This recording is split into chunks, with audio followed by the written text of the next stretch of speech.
សូមចម្រើនពរញាតិញោមក៏ដូចជាអស់លោកទាំងអស់ដែលតែងតែគោរពនិងស្រឡាញ់ចំពោះមន្តគាថាខ្មែរយើងថ្ងៃនេះអាត្មាភាពនឹងលើកយកនៅគាថាក៏ដូចជាបាលីស្រាយខ្មោចដើម្បីចែកជូនញាតិញោមក៏ដូចជាអស់លោកស្ដាប់ឬសិក្សាប៉ុន្តែមុននឹងញាតិញោមដូចជាអស់លោកចូលស្ដាប់ឬសិក្សាសូមកុំភ្លេចជួយចុច Subscribe និងចុច Like នៅលើវីដេអូម្នាក់មួយទៅដើម្បីនឹងទទួលបាននៅវីដេអូថ្មីជាបន្តទៀតដែលបង្រៀនដោយខ្ញុំបេក្ខណាអាត្មាភាពផ្ទាល់ហើយក៏សូមចម្រើនពរញាតិញោមផងដែរថា Channel បាលីនេះត្រូវបានបង្កើនឡើងក្នុងគោលបំណងដើម្បីចែករំលែកបង្រៀននិងរក្សាទុកនៅមន្តអាគមរបស់ខ្មែរយើងដូចនេះសូមញាតិញោមដូចជាអស់លោកទាំងអស់ជួយគាំទ្រណានៅវីដេអូនិងការបង្រៀនណានេះគឺជាវប្បធម៌ក៏ដូចជាពលឹងជាតិយើងមួយដែរនឹងយើងជួយគាំទ្រគ្នាទៅដើម្បីជាការថែរក្សាទុកណាតចំនួនរហូតទៅណាទោះបីជាវាមានប្រយោជន៍សម្រាប់យើងក៏ដោយឬក៏មិនមានក៏ដោយណានឹងយើងគ្រាន់តែជារក្សាទុកអ្វីដែលជារបស់ខ្មែរយើងទៅអញ្ចឹងមួយទៀតមុននឹងទៅសិក្សារៀនសូមចម្រើនពរញាតិញោមទៀតថាយើងស្ដាប់ណាវីដេអូឲ្យចប់ទៅដើម្បីឲ្យយើងបានយល់ដឹងអំពីការបាលីហ្នឹងណាការបង្រៀនរបស់បាលីកាលណាយើងសារទៅរៀនបាលីតែម្ដងយើងមិនបានស្ដាប់គ្រប់ជ្រុងជ្រោយអំពីការបង្រៀនការប្រើប្រាស់អីផ្សេងចឹងទៅអញ្ចឹងសូមសំណូមពរញាតិញោមស្ដាប់ឲ្យចប់ណាមុនពេលដែលយើងយកទៅប្រើប្រាស់ចំពោះគាថាក៏ដូចជាបាលីស្រាយខ្មោចនេះនៅវីដេអូមុនអាត្មាបានបង្រៀនណានៅបាលីចងខ្មោចហ្នឹងអញ្ចឹងនេះគឺជាបាលីស្រាយខ្មោចម្ដងណាហ្នឹងអញ្ចឹងយើងចងយើងមានស្រាយយើងមានចងអញ្ចឹងទៅអញ្ចឹងនេះគឺជាបាលីស្រាយខ្មោចដ៏ពូកែនិងស័ក្តិសិទ្ធិប្រសិនណាបើញាតិញោមក៏ដូចជាអស់លោកយកទៅប្រើប្រាស់មានការគោរពនិងមានការបដិបត្តិបានត្រឹមត្រូវល្អអញ្ចឹងបាលីស្រាយខ្មោចនេះគឺយើងស្រាយនៅពេលដែលយើងបានចងរួចអញ្ចឹងប្រសិនណាបើពពួកអមនុស្សដែលយើងបានចងដោយអំណាចនៃគាថាហើយនឹងឲ្យទុកយូរឆ្នាំទៅយើងអាណិតអីចឹងទៅយើងចង់ស្រ័យវិញបាននឹងកែងលោយើងចងគេទៅធ្វើឲ្យគេលំបាកមិនអាចចេញក្រៅបានមិនអាចដើរហើរបានឬក៏មិនអាចចាប់ជាតិបានចឹងទៅធ្វើឲ្យគេនឹងរងទុក្ខលំបាកដោយអំណាចនៃគាថារបស់យើង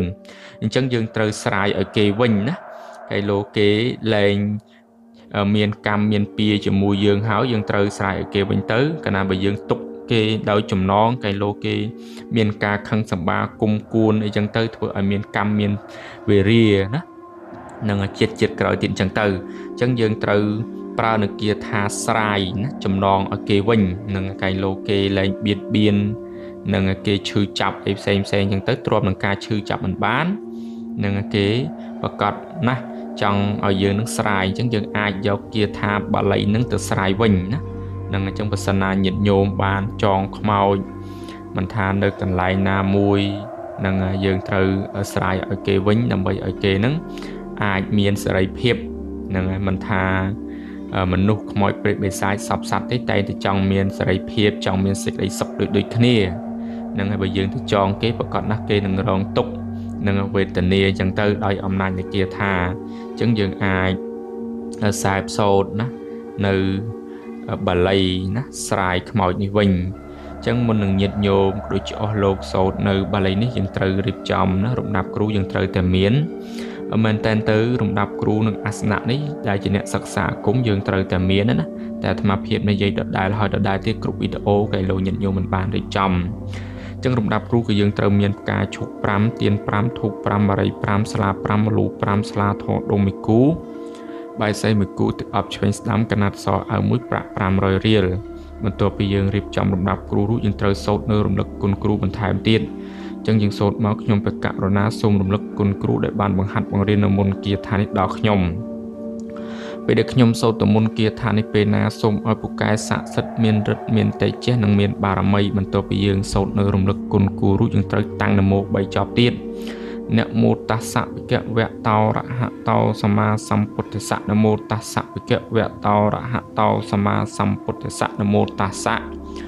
វិកវៈតោរហតោសម្មាសម្ពុទ្ធិស័កបន្ទាប់ពីយើងតាំងនមោ3ចប់យើងត្រូវសូត្រនៅបាលីនេះទើបអញ្ជើញព្រះស្រស់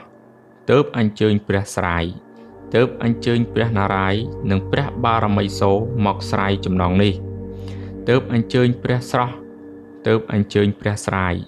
ទើបអញ្ជើញព្រះនារាយណ៍និងព្រះបារមីសូរមកស្រាយចំណងនេះអាត្មាភាពណាសូត្របញ្ជាក់ម្ដងទៀតដើម្បីឲ្យកាន់តែច្បាស់ទើបអញ្ជើញព្រះស្រស់ទើបអញ្ជើញព្រះស្រាយទើបអញ្ជើញព្រះនារាយណ៍និងព្រះបារមីសូរមកស្រាយចំណងនេះព្រោះនេះគឺជាបាលីណាក៏ដូចជាគាថាណាស្រាយខ្មោចណាស្រាយនៅចំណងខ្មោចណាហើយចំពោះការសូត្រការបរិកម្មគឺយើងត្រូវបរិកម្ម7ចប់ចំពោះដំណំគឺយើងហាមហូបសាច់ឆ្កែផ្លែស្ពឺនិងផ្លែឃ្លោកនេះគឺជាដំណំមួយទៀតនេះគឺហាមជេរប្រមាថការពារអ្នកដទៃហើយចំពោះរបៀបប្រើប្រាស់យើងអាចប្រើប្រាស់ជាទឹកមន្តដើម្បីប្រោះព្រំណានៅកន្លែងណាមួយដែលយើងបានចងបានចាប់ណានឹងយើងប្រោះព្រំទៅហើយមួយទៀតគឺយើងអាចសូត្រណាពីចម្ងាយនឹងហើយទៅលើខ្មោចដែលយើងបានចងនឹកគិតដល់ខ្មោចដែលយើងបានចងទៅនឹងឬក៏យើងបានចាប់វិញ្ញាណគេមកនឹងដើម្បីមកស្រាយនៅកន្លែងណាមួយនៅកន្លែងអាសនៈយើងនឹងក៏បានដែរណាដែលយើងបានចាប់ចងដែលយើងបានឃុំទុកនៅកន្លែងណាមួយយើងគ្រាន់តែយកទឹកនេះទៅប្រោះព្រំនឹងឬក៏យើងបានចងជាសីមាយើងគ្រាន់តែកាត់សីមាសូត្រគាថានឹងទៅប្រកបណាស់ចំណងខ្មោចដែលត្រូវដែលបានចងនឹងត្រូវស្រាយឡើងវិញណាមានសេរីភាពធ្វើឲ្យគេនឹងសប្បាយចិត្តអីជាដើមចឹងទៅគ្មានកម្មគ្មានពៀគេក៏ទៅរស់នៅបែបគេផ្សេងចឹងទៅនឹងលែងមានការគុំគួននឹងមកដល់យើងទៀតហើយនឹងអញ្ចឹងប្រសិនណាបើយើងបានចងនៅគាថាណាខ្មោចពពួកអមនុស្សព្រៃបិសាចនឹងយើងចង់ស្រាយវិញនឹងយើងយកគាថាទៅស្រាយចឹងនេះគឺជារបៀបប្រើប្រាស់នឹងជាទឹកមុនឬក៏យើងប្រើជាសីមាយើងកាត់សីមានឹងទៅប្រោះព្រំនៅកន្លែងនឹងសូត្របរិកម្ម7ចប់ទៅអញ្ចឹងចំណងដែលបានចងនឹងត្រូវស្រាយវិញបើអញ្ចឹងគឺមានតែប៉ុណ្ណេះណាហើយញាតិញោមត្រូវចាំថាមហិទ្ធិនិមន្តអាគមគាថារបស់ខ្មែរយើងដែលពូកែស័ក្តិសិទ្ធិទៅបានគឺអាស្រ័យទៅលើការទន្ទិញស្វាត់ជេរគាថានឹងជាប្រចាំថ្ងៃនឹងការអុជធូបថ្វាយចេកការភ្ញីទឹកអប់ចំពោះវត្ថុស័ក្តិសិទ្ធិប្រតិបត្តិរាល់ថ្ងៃសិលដែលប្រៀបដូចជាយើងសំលេងកំបិតបើទោះបីជាកំបិតនោះគ្មានមុខក៏គង់តែមុតដែរប៉ុន្តែបើយើងខ្ជិលច្អោសឬធ្វេសប្រហែសឬអួតអាងបើទោះបីជាមន្តអាគមឬវត្ថុស័ក្តិសិទ្ធិនោះខ្លាំងពូកែប៉ុណ្ណាក៏គង់អស់ឫទ្ធានុភាពដែរដូចជាកំបិតដែលគេទុកចោលត្រូវច្រេះចាប់ចឹងឯងចឹងយើងកុំបីមានការប្រមាថកុំបីមានការធ្វេសប្រហែសកុំបីមានការអួតអាងបំណាច់ថាយកទៅសិក្សារៀនសូត្រត្រូវតែមានការគោរពបប្រតិបត្តិឲ្យបានល្អទើបមុនគាថាដែលយើងសែបសូត្រប្រើប្រាស់ហ្នឹងទៅមានឫទ្ធានុភាពមានតេជះនិងមានបារមីហើយអាចជួយយើងបានសម្រេចគោលបំណងដែលយើងចង់បានដេញនៅអំពើអំព័ន្ធធ្មប់ចង្រៃណាមួយដែលបៀតបៀនដែលយើងជួបគូថ្នាក់មហន្តរាយអីផ្សេង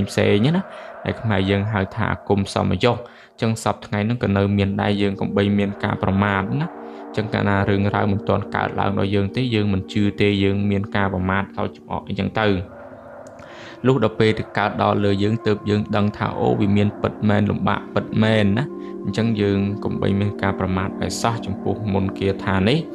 បើសិនណាបើវាគ្មានប្រយោជន៍មិនមានទេប្រកាសជាដូនតាខ្មែរយើងលោកមិនប្រើលោកមិនបន្សល់ទុកទេអញ្ចឹងលោកសុទ្ធតែមានអត្ថន័យនិងមានប្រយោជន៍ណាស់បានលោកបានខិតខំប្រឹងសិក្សាចងក្រងទុកឲ្យយើងបានដឹងបានឮដល់សពថ្ងៃប្រើប្រាស់ដើម្បីជាប្រយោជន៍សេចក្តីសុខសេចក្តីចម្រើនអញ្ចឹងទៅព្រោះថាសត្វលោកទាំងអស់តែងតែប្រព្រឹត្តទៅតាមកម្មម្នាក់មានកម្មមិនដូចគ្នាទេណាអញ្ចឹងគឺយើងត្រូវមានការប្រុងប្រយ័ត្នជានិច្ចចឹងគឺមានតែប៉ុណ្ណេះជាចុងក៏ប្រសិនណាបើញាតិញោមដូចជាអស់លោកមិនយល់ត្រង់ណាមិនដឹងត្រង់ណាឬឆ្ងល់ត្រង់ណាអាចសាកសួរបានតាមរយៈ comment ក៏ដូចជាលេខទូរស័ព្ទរបស់អាត្មាផ្ទាល់ដែលដាក់នៅលើវីដេអូនេះស្រាប់ញាតិញោមមិនយល់ត្រង់ណាមួយណាចឹងអាចសាកសួរបានណាអំពីបញ្ហាផ្សេងៗដែលទាក់ទងទៅនឹងអាគមគាថារបស់ខ្មែរយើងចឹងសូមចម្រើនពរលាទាំងអស់គ្នា